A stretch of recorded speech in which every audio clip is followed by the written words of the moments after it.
Dans le ciel de Bourges, on a présenté le Nord 3201. Bourges et l'aérospatiale, c'est une histoire qui dure depuis près d'un siècle.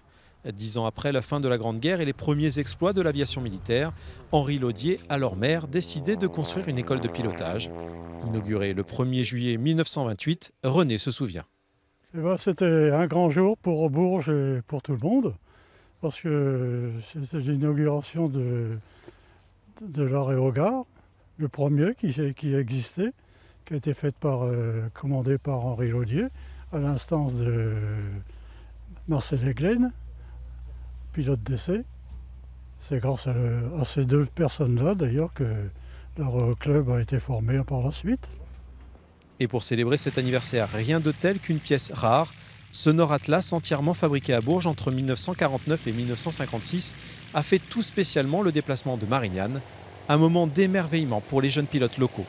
Je trouve ça magique, c'est vrai que c'est l'avion mythique qui a été construit à Bourges. Donc c'était le temps, c'est vrai, à Bourges on construisait beaucoup d'avions. Et j'ai jamais pu le voir en vrai, je sais qu'il y avait eu peut-être il y a 10 ans un meeting, il était venu.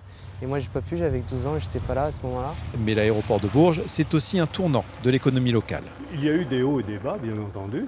Il y a eu beaucoup de travail dans l'aéronautique.